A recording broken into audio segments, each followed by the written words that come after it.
사도행전 2장 1절에서 4절까지의 말씀을 중심으로 성령이 오시다라는 제목으로 같이 은혜를 받고자 합니다.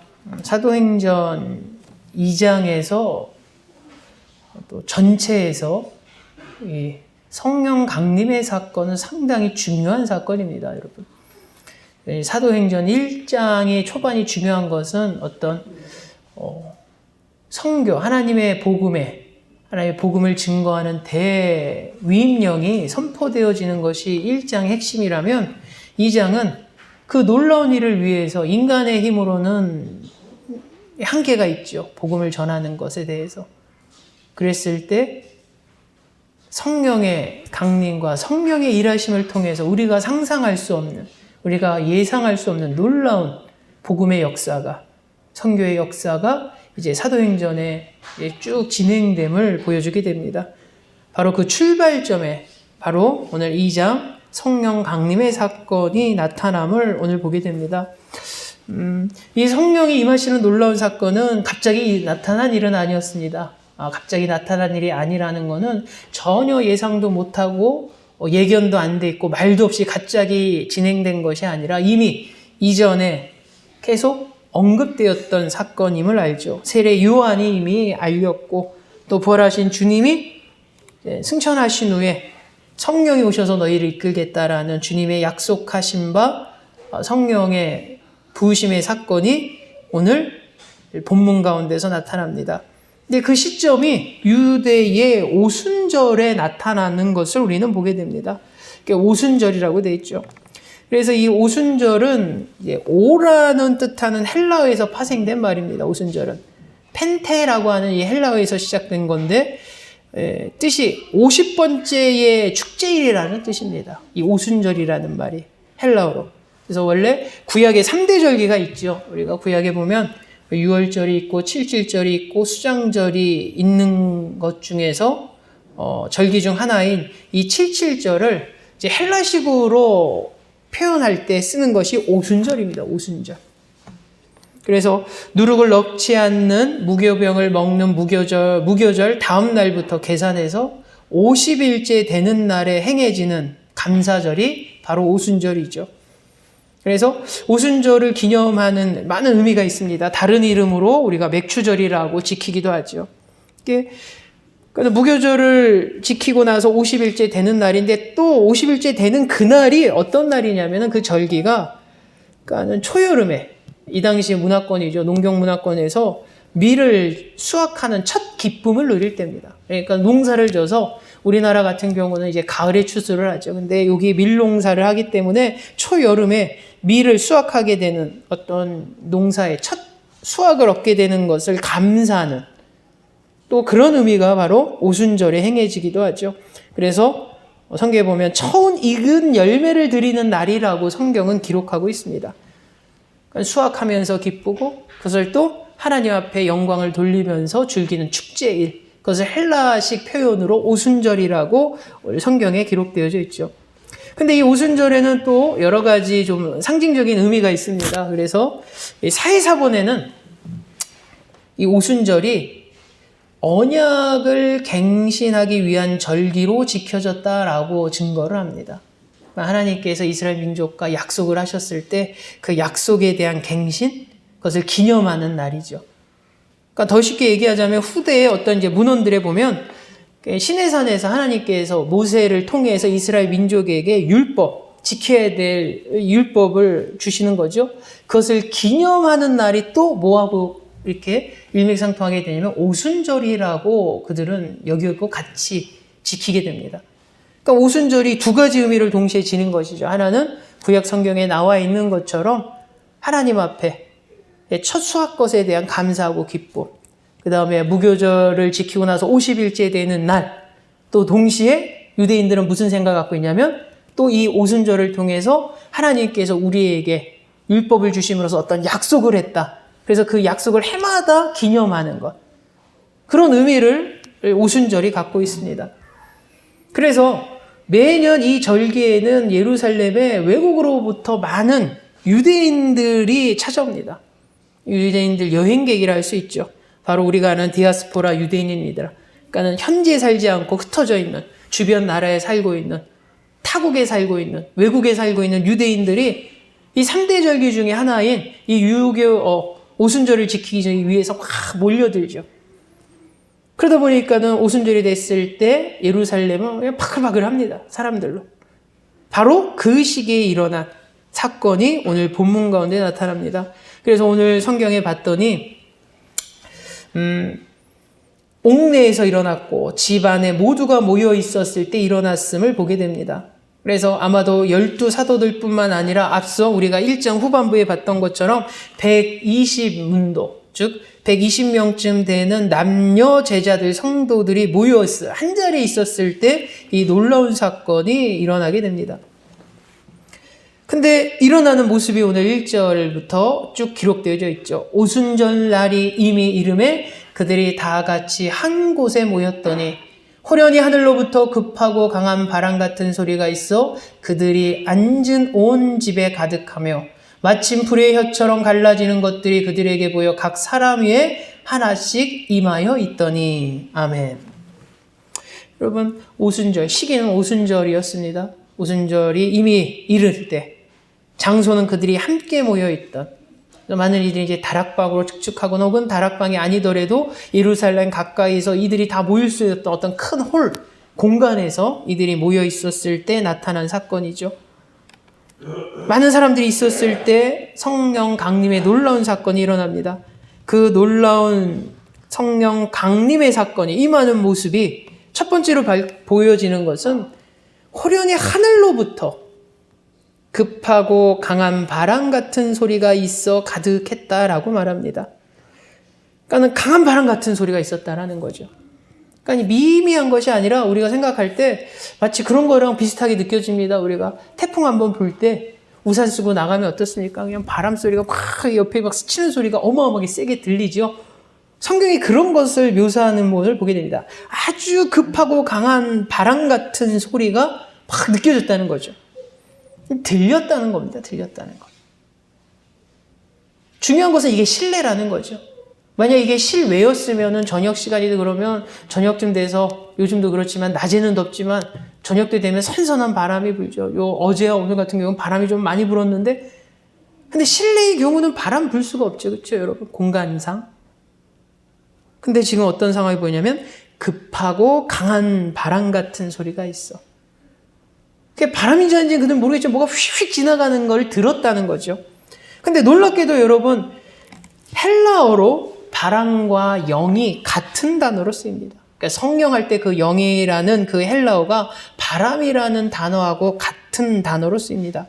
놀랍게도 히브리어에서도 마찬가지입니다. 바람과 영이라는 단어가 같은 단어로 쓰입니다. 그러니까 이들이 처음 했던 어떤 강한 바람 같은 것들이 확 지났을 때 그거는 바람이라 표현했지만은 단어상으로 뭐라고 해석할 수 있냐면 영이라고 사용할 수 있다는 거죠. 그러니까 하나님의 성령이 강하게 임했음을 오늘 성경에서 보여주고 있습니다. 또한 여러분 성경에 보면은 하나님께서 다른 곳에 성령의 상징으로 바람을 표현하고 이용하신 것을 볼 수 있습니다. 대표적인 게 에스겔 37장의 말씀 가운데 나타납니다. 구약 에스겔에 보면은 성령이 장차 올 이스라엘의 회복의 때에 죽은 자를 다리 살리시는 분으로 표현되고 있는데 그 가운데 어떤 바람의 놀라운 임함을 에스겔에서 나타내고 있죠. 중요한 것은 여러분 성령이 임할 때 그들이 모르게 온 것이 아니었다는 겁니다. 여러분.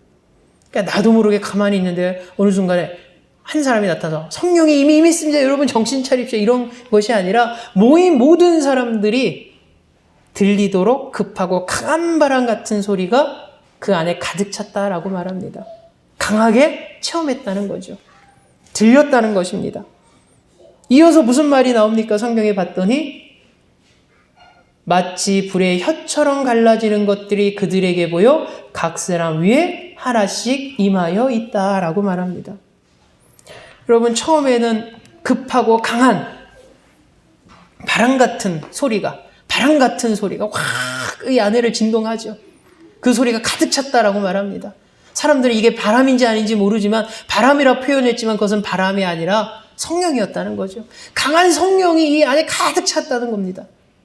그것을 들었다라고 성경은 말하죠. 그 다음에 뭐라고 말합니까? 보였다라고 말합니다. 보았더니 불의 혀처럼 갈라지는 것들이 그들에게 보였다라고 오늘 성경은 분명히 증거하고 있습니다.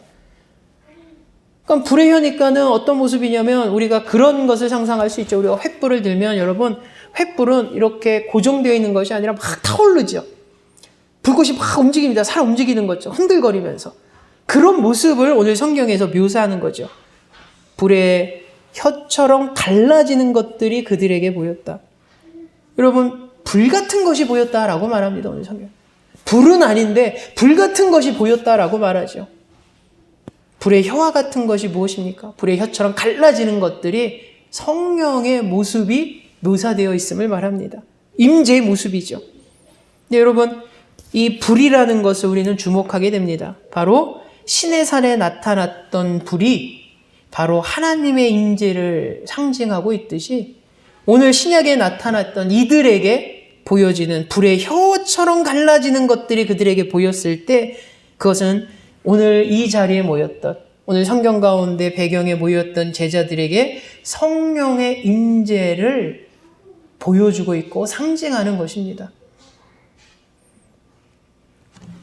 여러분, 지금 무엇을 분명하게 말합니까? 이 짧은 이 성령 임재, 강림의 이 묘사를 통해서 성령의 오심은 그냥 확인할 수도 없었고, 체험할 수도 없었고, 나는 알아차리지도 못했고, 그러는 가운데 이미 와버린 것이 아니라 이 자리에 모인 사람들이 누구나 확실하고 분명하게 성령 강림, 성령 오심을 체험하고 확인했다는 것입니다. 아무도 부정하지 못했다는 거죠. 부정할 수 없었다는 겁니다. 왜냐하면 성령이 들리게 그리고 보이게 임하셨기 때문입니다. 오늘 성경은 성령 강림의 이 중요한 사건에 증인들에게 분명히 나타나기 위해서 들리도록, 누구만 들리고 누군가는 안 들리는 것이 아니라 급하고 강한 바람 같은 소리가 있어 그 안에 가득했을 정도로 그들이 확인하고 분명하게 느꼈고, 또 불의 혀처럼 갈라지는 것들이 그들 위에 임했던 것을 그들 눈으로 직접 목격하고 바라봤다는 겁니다. 누구는 보고 누구는 못 보는 것이 아니었다는 거죠.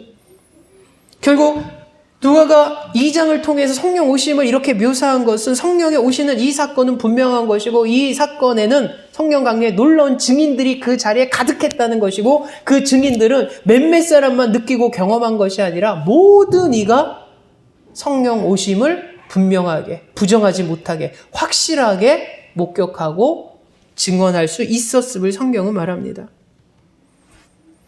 여러분, 성령의 오심의 모습이 이것이죠. 그래서 오늘날 우리에게 어떤 적용으로 다가옵니까, 여러분? 이때 오신 성령 강림의 사건은 이때 끝나는 것이 아니라 2000년이 지나는 지금 이 순간에도 계속 지속적으로, 연속적으로 이 땅에 성령의 일하심이 나타나고 있음을 우리는 보게 됩니다. 그 시작이 2000년 전에 바로 사도행전 2장의 놀라운 사건이 시작인 것이죠. 그렇다면은 여러분, 2장에서 보여지는 성령 강림의 이 놀라운 사건은 오늘날 우리에게 무엇을 증거하고 무엇을 강조하냐면, 오늘날 우리에게 일하시는 성령의 일하심도 이때와 다르지 않다라는 거죠. 이때는 강하게 임하셨는데, 이때 오신 성령님께서 2000년이 지난 지금에는 우리가 알게 모르게 조심스럽게 일하시고, 혹은 내가 느끼지 못하게 성령이 일하시고 그러지 않다라는 거죠.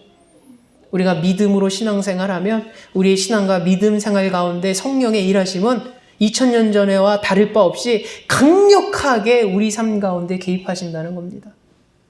성령의 일하심을 부인할 수 없을 정도로 강력한 하나님의 성령의 일하심의 역사가 오늘날에도 다르지 않음을 오늘 본문 가운데서 분명히 증거하고 있습니다. 저는 그런 생각을 해봅니다. 만약 사도행전 2장에 나타난 이 성령의 강림의 사건이 정말 미미하게 나타났다면, 모여있는 사람 중에서 정말 센서티브라는 표현을 쓰죠. 영어에서. 민감한 사람들만 느끼고 감지했던 그런 성령의 오심이라면, 오늘날 성령이 일하실 때 많은 그리스도인들이 성령을 체험하지 못할 것이고 성령의 일하심을 경험하지 못할 것입니다. 왜냐하면 너무 미미하니까. 근데 성령 강림의 사건은 분명하고 강력했다는 거죠. 누가는 그것을 우리에게 얘기하고 싶은 것입니다. 약속하신 성령님이 오셨는데 조심히 오신 것도 아니고 몰래 오신 것도 아니고 살살 오신 것도 아니고 강력하게 오신 성령님.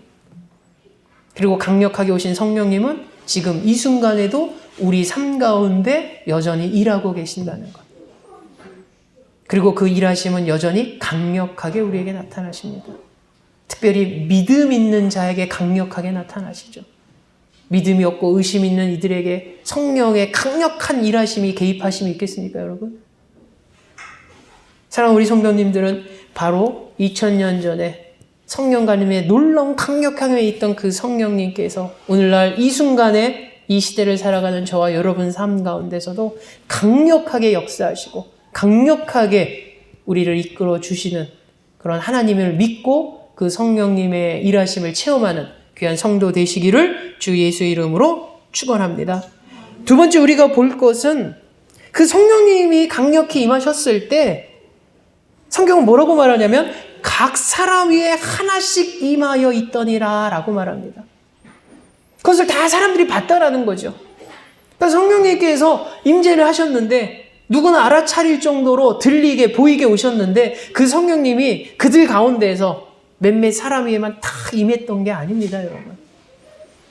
앞서 말한 것처럼 분명 이 자리에 12제자가 있었죠. 새로 뽑힌 마띠아까지 해서 12제자가 있었는데 그들 가운데 성령님이 다 눈에 띄게 확실하게 나타났는데 그 성령님이 그 12제자에게만 반응을 하셨다면 그들 머리 위에만 보이게 사람들이 눈에 보이게 임하셨다면 그럼 얘기가 달라질 수 있죠. 근데 성경은 뭐라고 말합니까? 성경의 표현들이죠. 그들에게 보여 각 사람 위에 하나씩 임하여 있더니라 라고 말합니다. 그러니까 모든 모여있는 사람들에게 성령님께서 역사하시고 성령이 오셨음을 오늘 성경은 분명히 드러납니다. 성령님이 개인에게 역사하시고 그들을 만나주셨다는 것을 우리는 주목해야 됩니다. 대표가 되는 몇몇 소수에게 성령의 역사가 일어난 것이 아니라 몇몇 특별한 사람들에게만 성령 강림의 놀라운 체험이 있었던 것이 아니라 그 자리에 모인 모두에게 성령의 강림의 사건이 성령 충만함의 놀라운 역사가 일어났음을 오늘 성경을 통해서 보게 됩니다. 여러분 이것은 우리에게 두 번째로 무엇을 강조하고 있습니까? 제가 늘 우리가 예배 시간에 나누는 거지만 신앙과 믿음은 내 개인과 하나님과의 관계 속에서 세워지는 겁니다. 우리 가정이 믿으니까 우리 가정에서 아빠가 엄마가 대표로 믿음 처음에 우리는 그 덕을 보고 우리는 그냥 엄마가 잘 믿으니까 우리는 대충 아빠가 잘 믿으니까 우리는 뭐 크게 신경 안 써도 돼. 우리 아빠가 대표성이 있고 우리 엄마가 우리 믿음의 대표성이 있어. 그게 아닙니다, 여러분. 성령이 어떻게 임했습니까, 여러분? 만약에 이 성령 강림의 놀라운 사건이 12제자에게만 임했다면 아마 그건 대표성을 띠고 있는 것입니다. 근데 성경에 뭐라고 말합니까? 각 사람에게 성령이 임했다고 말합니다. 여러분 그 안에 얼마나 다양한 사람들이 있겠습니까? 기본적으로 신학자들은 그렇게 얘기합니다. 12제자와 더불어 120 성도. 물론 120 숫자가 꼭 120이 아니라도 정말 많은 그에 근접한 많은 여자, 남자 성도들이 있었을 때 그들이 신앙의 수준이 어떻겠습니까? 다 똑같지는 않았을 거라고 저는 생각을 합니다. 아무래도 12제자가 좀 더 모범적이고 좀 큰 믿음을 소유했을 것이고 그리고 그 나머지 사람들은 그에 못 미치지만 나름대로 괜찮은 믿음들. 여기서 제가 말씀드리고 강조하자는 것은 그들의 믿음과 신앙 상태가 다 균일하지 않다는 거죠. 제각각이지만 성령님께서는 그들 하나하나마다 하나님의 성령의 임재가 있었다는 겁니다. 내가 어느 정도 기준이 돼서 큰 믿음을 가져야지 내가 성령 충만을 받고 그러지 않다라는 거죠. 내가 믿음 신앙의 기한이 짧더라도 내가 신앙의 경험이 적더라도 내가 초신자 할지라도 내가 하나님을 향한 순수한 믿음이 있다면 그 믿음 있는 그 하나만으로도 성령은 충분히 임하고 성령의 역사가 나타난다는 거죠. 바로 그것을 오늘 본문에서 보여주고 있습니다. 남자, 여자, 나이차도 있었을 것이고 환경도 달랐을 것이고 직업도 달랐을 것이고 배운 정도도 달랐을 것이고 그리스도인으로 입문한 그 시기도 달랐을 것이고 주님이 오셨을 때 처음 공생애부터 늘 같이 했던 12제자도 있었겠지만 중간에 느지막이 믿기 시작해서 온 사람도 있었을 것이고, 다양하지만 성령의 임하심은 똑같았다는 거죠. 다 한 사람 한 사람마다 성령 강림의 사건을 체험했다는 겁니다. 이것은 여러분 우리의 신앙의 믿음의 모습도 오늘날도 마찬가지입니다. 내가 초신자니까 나는 성령 충만은 나중에 한 몇 년 후에 내가 집사되고 권사되고 장로되면 그때 돼야지 성령 충만해지겠지. 아니라는 거죠. 우리가 성령의 충만함과 성령의 놀라운 경험은 나와 하나님의 1대1의 관계 속에서 나타나야 됩니다. 그러기에 우리는 내가 하나님을 체험하기를 원하는 마음으로 살아가야 됩니다. 믿음 좋은 엄마를 통해서가 아니라, 장로고 목사인 아빠를 통해서 내 믿음이 아니라, 신앙인의 한 사람으로서 내가, 믿음의 한 사람으로서 내가, 하나님의 자녀된 내가 하나님과 1대1의 관계 속에서 놀라운 성령의 충만함을 경험해야 되는, 그것을 또한 사모해야 되고, 바로 그것을 오늘 본문에서 우리에게 이야기하고 있고, 저와 여러분들이 우리가 살아가는 가운데 저와 여러분들 공동체마다 믿음의 환경도 다르고 분량도 다르고 은사도 다르고 다 다르지만 공통적인 하나는 누구나 예외 없이 성령 충만할 수 있도록, 성령의 놀라운 인도하심의 삶을 누구나 한 명 한 명당 체험할 수 있는 그런 귀한 신앙의 삶을 살아가시기를 주 예수 이름으로 축원합니다. 마지막 우리가 보고자 하는 것은 성령에 임하셨을 때 놀라운 성령의 사건들이 나타났음을 우리는 보게 됩니다. 마지막에 이렇게 기록되어 있죠. 4절에 그들이 다 성령의 충만함을 받고 성령이 말하게 하심을 따라 다른 언어들로 말하기 시작하니라. 아멘. 여러분, 성령이 그 모인 한 사람 한 사람마다 역사했다고 말합니다. 성령이 한 사람마다 다 만났습니다. 만났는데 누구는 부족하게 성령 체험이 일어난 게 아닙니다. 성령이 뭐라고 말합니까? 그들이 성령에 다 충만함을 받았다라고 말합니다. 예외 없이 그들이 다 성령의 충만함을 받았다라고 말합니다. 부족하게 받지 않았다라는 겁니다. 앞서 말씀드린 것에 대한 반복일 수 있겠지만 12제자니까 성령을 충만하게 받고 나머지 사람들은 그 절반만 받고 어린 애들과 좀 젊은이들은 그보다 못 미치게, 늦게 믿은 사람은 그에 못 미치게 성령 충만을 받은 게 아니라 오늘 성경에 봤더니 예외 없이 그들은 1대1로 성령을 만났고 성령을 체험했고 그리고 충만했다라고 성경은 말합니다. 충만했다.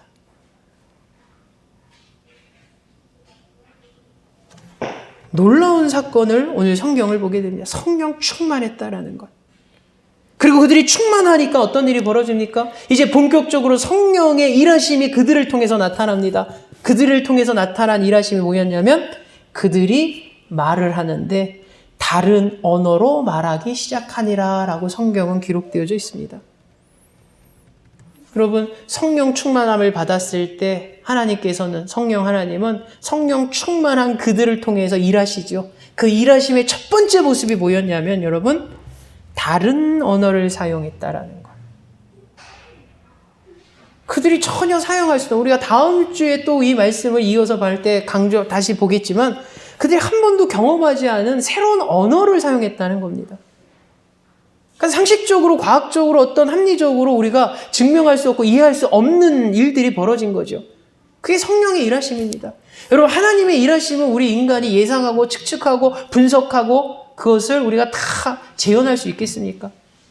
하나님의 일하심은? 만약 그 일하심을 우리가 다 분석하고 우리도 할 수 있으면 우리가 신인 거죠. 성령의 일하심은 우리가 헤아릴 수 없고 이해할 수 없는 일들로 가득 차죠. 그 첫 번째 모습이 오늘 나타나지 않습니까? 다른 언어들을 사용하게 됐다는 것. 근데 여러분, 중요한 것은 단순히 이들이 듣도 보도 못한 언어를 구사했다라는 게 핵심이 아닙니다. 다른 언어로 무엇을 했느냐는 거죠. 누가는 사실 그것을 더 강조하고 싶어 합니다.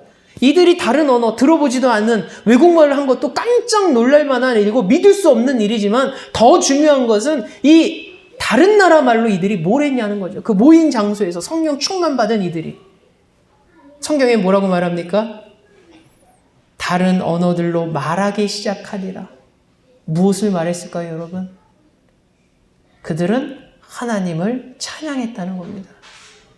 그들은 하나님 앞에 예배했다는 겁니다, 여러분. 이 말은. 그러니까 성령이 충만함을 받았을 때 상상할 수 없는 일들이 벌어지죠. 외국어를, 다른 나라 말을 합니다. 근데 다른 나라 말로 이들은 그냥 신변잡기한 얘기를 한 게 아니죠. 다른 나라 말로 이들이 그냥 딴 얘기한 게 아닙니다. 그들이 뭘 했냐면은 하나님을 찬양하고 하나님 앞에 예배했다는 거죠.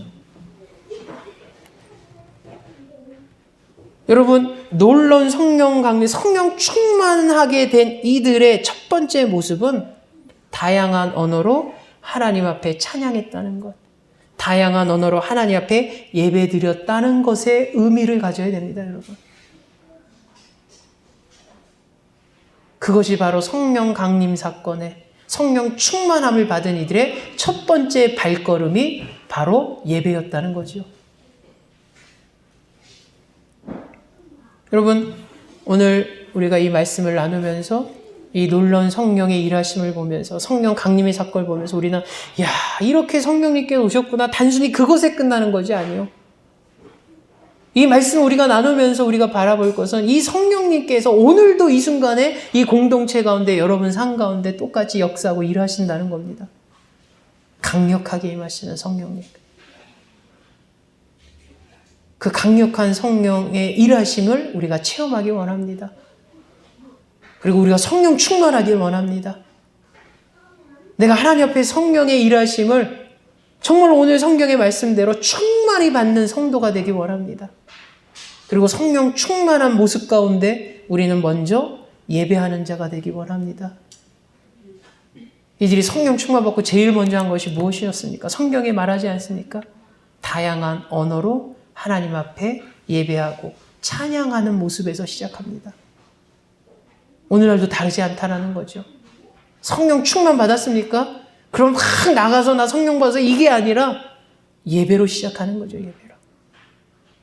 이 놀라운 성령의 동참됨과 성령의 체험과 성령의 이끄심의 역사가 이 공동체에 임하고 저와 여러분 삶 가운데 오늘 이 순간에도 놀라운 역사가 임하길 주 예수의 이름으로 축원합니다.